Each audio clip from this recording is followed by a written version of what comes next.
Now let's look at finding domain and range of functions. In this video we'll look at it finding domain and range from sets or tables.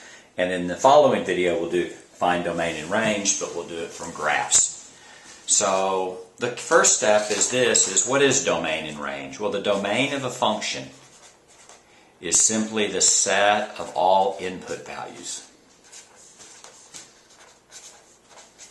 And usually what we mean by input values are x values, though that's not always the case.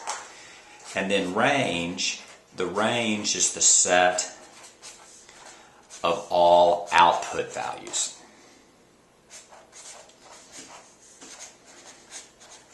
And again, usually what we mean by output are y values, but not always. So there's a couple different ways that this can be done. First, let's do it from tables. So here's a function. It might be given a name or not. And you could be given a table. Let's do one more. And the x values are 2, 5, 7, 10, and 14. Whereas the y values are 5, 11, 15, 21, and 29. So this is given. So they'll give this and they'll say, find the domain. And in this case, the domain is 2, 5, 7, 10, and 14. And it's as easy as that. All the domain of a function is listing all the input values. And in this case, what's the range? The range in this case will be 5, 11, 15, 21, and 29. That's how you find the domain and range from a table. Oftentimes they'll give it to you in a slightly different format. They'll give it to you in terms of a set. So let's say you have A, that's the set, and you have 6, 20, 3, 17, 5, 11, and 16, 45. In this case, the domain will be the set of all possible input values. The way to read this is that 6 is the input and 20 is the output. 3 is an input and 17 is the associated output. 5 is an input and 11 is the output associated with that.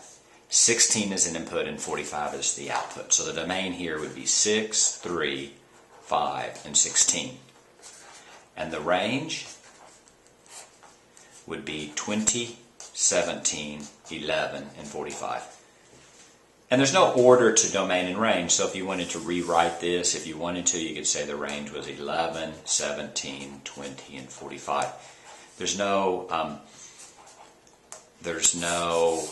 order to this. It's just that you're saying these are the output values. Now you have to be a little careful here. You can have actually domain and range of relations as well, but we're just looking at domain and range of functions. So now let's find the domain and range of this. And let's use set notation. Let's call this B. And let's have 6, 11, 3, 11, 2, 19, 5, 19, and 7, 121. In this case, this is still a function, even though 6 is associated with 11 and 3 is associated with 11. Every x has exactly one y value, so that is a function. And here the domain, notation I use sometimes is D with a colon. Domain here is going to be 6, 3, 2, 5, and 7.